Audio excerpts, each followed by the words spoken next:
Hey everyone, Bill here with some more TVPhotogTips. Today we're talking about visualizing audio recordings.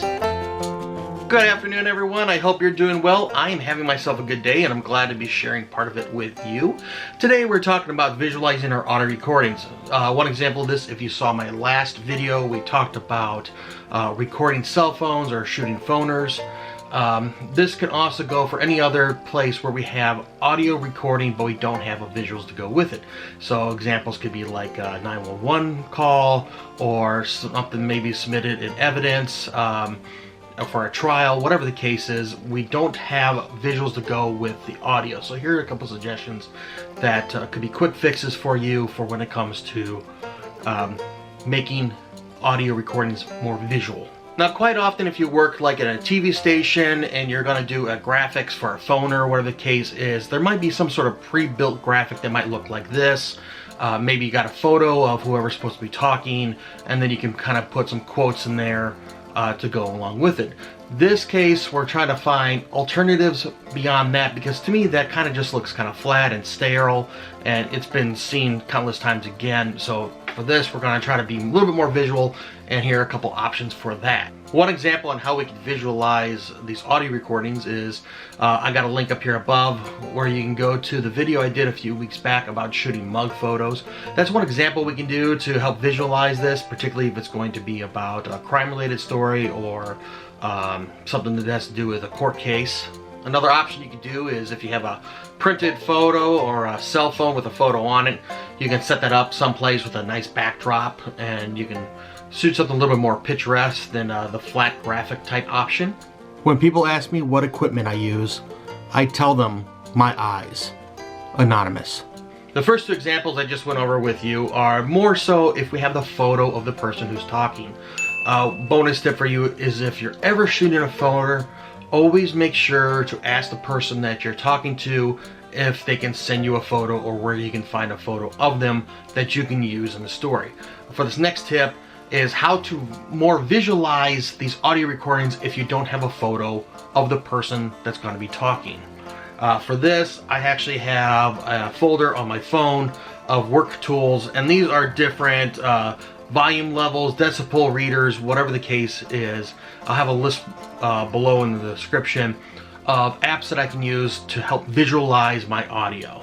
For this next part, I'm going to pull out my Pico Dolly again, which I've used in a couple different videos if you've been following along, and I've got my handy cam here, which again I use a handy cam because I really like the way how it works with the tight shots. And with that, this is one of the apps that I have open. This is an LED audio LED reader. I forget the exact name of it. I'll write it down below. And you can kind of see when I talk there about the spectrogram kind of just pops up and down. So we're gonna combine all this together. This is my setup here. I have my audio recording on my, I'm gonna have it here on my timeline, at least for me. And I'm gonna have it queued up. So I'm gonna play, this is the audio recording that I'm gonna use. And then near there, I'm going to have my handy cam, and I have it framed up for the screen with the app, so it's taking up the full screen. And I'm going to just hit play on the audio recording and record on my handy cam and just see how it all works together. I did not hit her. It's not true. It's bullshit. I did not hit her. I did not. Oh, hi, Mark. As I said, I actually have 3 or 4 different apps that are decibel readers, UV meters, whatever you want to call them, for the audio levels. And then inside those apps, they might have 2 or 3 other options that I can pick from as well.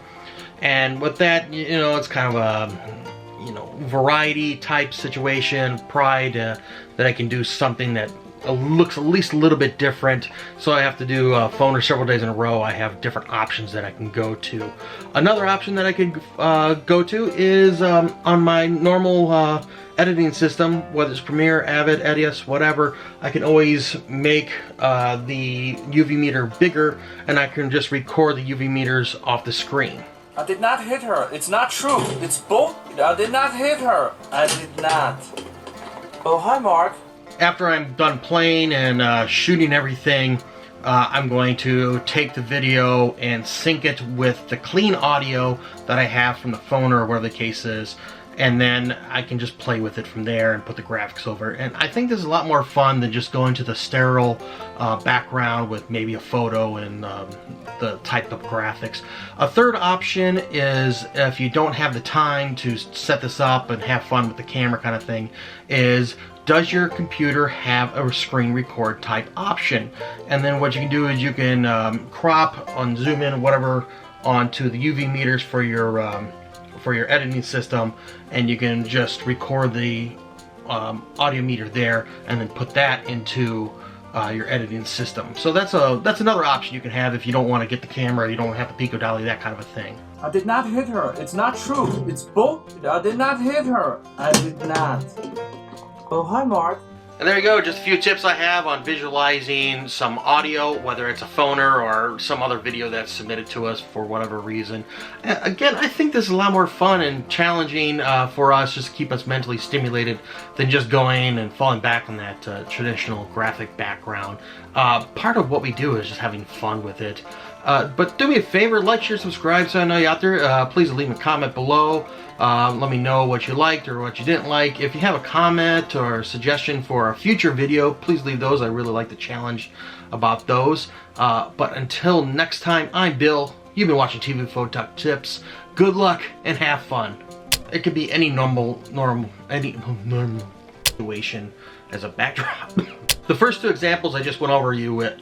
Work variety. Really great for the tight shots. What the heck did I just do?